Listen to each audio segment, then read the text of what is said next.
sais bien comment je coupe mes vidéos. Toujours en mode en plein milieu d'une phrase. Donc, là, moi, ce qui m'intéresse, c'est de se dire, en partant de ce postulat de la croyance, c'est quel est le storytelling qu'on est en train de se raconter. En gros, quelle est l'histoire qu'on va créer pour rationaliser l'ensemble du système. À savoir que ce qui est hyper moche, c'est qu'on est prêt à modifier notre passé pour valider une storytelling qu'on se dit sur une croyance qu'on a aujourd'hui. Genre, ouais, mais j'ai toujours été comme ça, donc. Et en fait, tu demandes à tes parents, tu dis, mais j'étais comme ça? Bah non. Ah mais je me souviens que j'étais comme ça. Et là tu vas dire, ouais mais vous n'étiez pas là, c'était à l'école. Tu vois genre, et tu vas commencer à te raconter une histoire. Je l'ai vécu comme ça. Exactement. Et donc en gros, bah, tu vas chercher à valider ton cheminement. Or le problème se trouve là. En fait, notre problématique c'est, et on le sait bien, c'est la perception qu'on va avoir des événements à un moment donné qui vont créer une façon de réagir physiquement, émotionnellement, intellectuellement, à un moment donné. Donc, plus on va se la raconter, plus déjà on va la modifier, plus on va la modifier, plus on va se confirmer des éléments. Si en plus on est bien et ou pas bien, hein, qu'importe le sens qu'on prend de notre croyance, plus on va ancrer, donc assimiler un automatisme cognitif qui va arriver à stimulus-réponse. Mais ce qui est super sympa pour nous, c'est de se dire, mais qu'est-ce qui est en train de se raconter la personne? On sait que de toute façon, elle a raison dans ce qu'elle se raconte. Et c'est dur ça en tant qu'accompagnant, te dire non, t'as tort. Parce que, je sais pas, Adler il a dit que, parce que les dernières études de neurosciences ont prouvé que, la personne va te dire oui mais non. Non parce que moi, alors après ils vont internaliser le truc, ils vont dire mais c'est ce que je ressens, c'est ce que je truc. Oui mais c'est pas ça qui se passe, mais ça on s'en fout. D'où le fait, et là on pourrait reprendre tout le travail qui a été proposé en AT, avec Berne, qui disait on va faire une éducation psycho à nos partenaires, dire tu sais que par exemple tu es en posture d'enfant parce que blablabla, ou tu es Cartman, ou tu vois, on vient sur des éléments qu'on connaît. Mais si la personne elle est persuadée de se dire on va prendre un Cartman, je suis victime alors qu'elle est bourreau, ou inversement, tu vois, où tu te mets tout le temps en sauveur alors que tu es en fait victime, tu es persuadé de ça, tu as beau lui donner une éducation psycho, il va juste te dire ça répond pas à ma croyance, et à partir de là ça va pas être ok du tout. Et c'est l'ensemble de l'histoire qui va nous intéresser. Et l'histoire, ce qui est intéressant, c'est que vu que c'est créé parce que c'est lié à nos croyances, à partir de ce moment-là, on peut se dire ok, j'ai validé par des rationalisations, mais j'ai modifié l'ensemble des réalités. Compliqué, hein, qu'est-ce qu'est la réalité et ma croyance à ce moment-là, mais les réalités vécues, je les ai rebossées.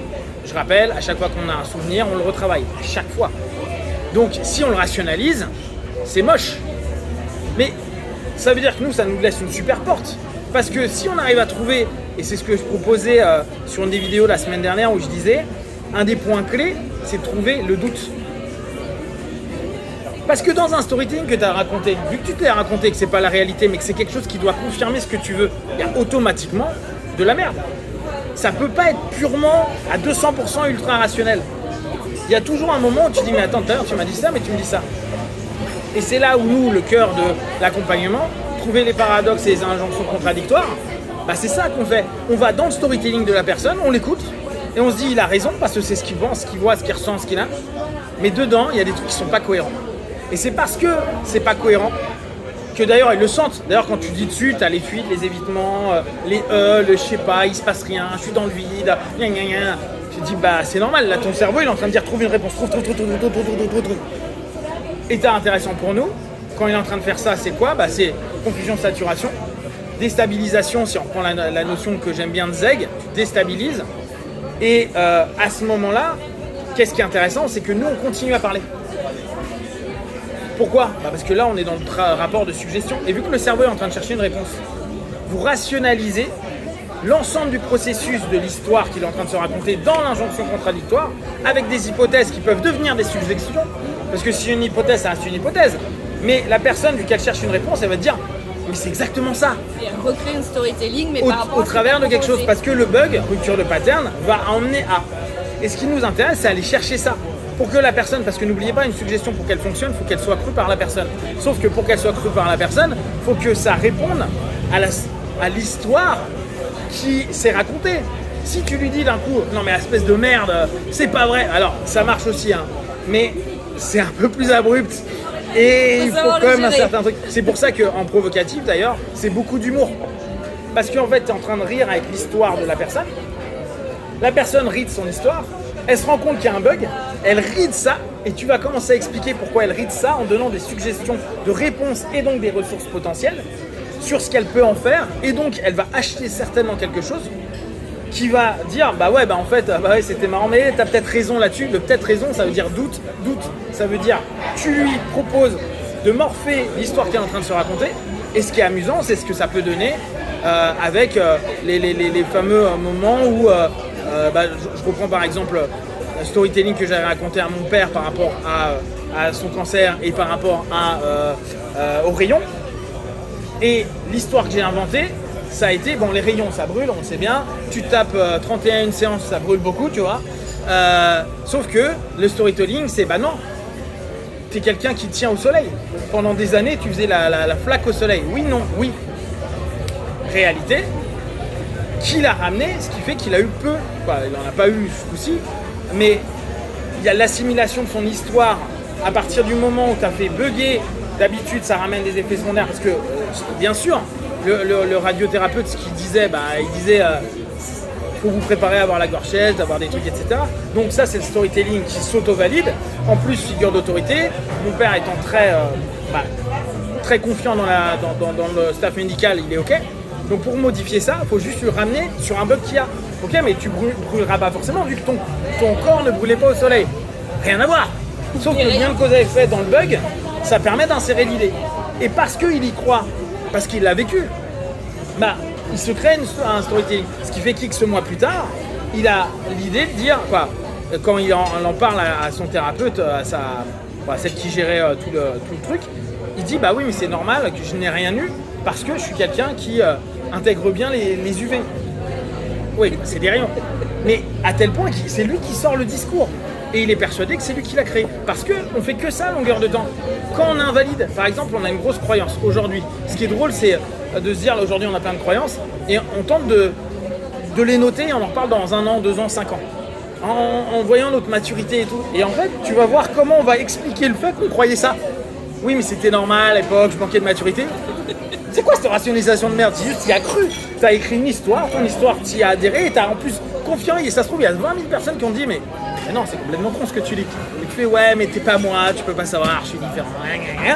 Et alors qu'au bout d'un moment, quand tu sors de ça, tu regardes, et ton cerveau, il accepte tellement pas cette notion qu'il va te retrouver une histoire.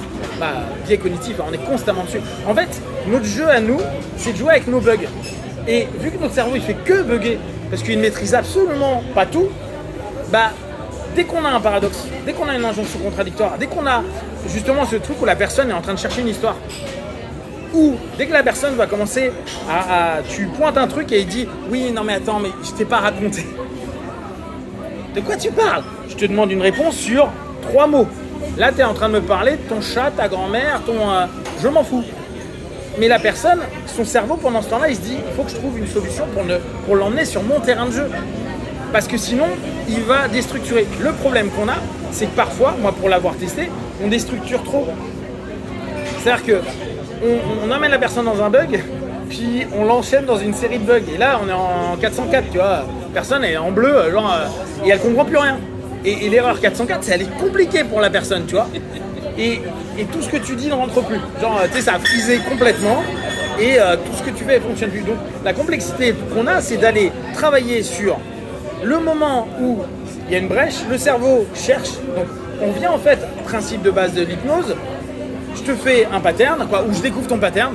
Ok, tiens, vas-y, tu peux servir ça. Je regarde 2-3 fois comme on a fait et j'interromps le pattern. D'accord? Je vais jouer avec un truc tout bête. Je découvre son pattern, je lui tends la main, je regarde comme un truc, je lui retends la main, je regarde comme un truc, je lui tends. Et là, maintenant, je vais travailler là-dessus.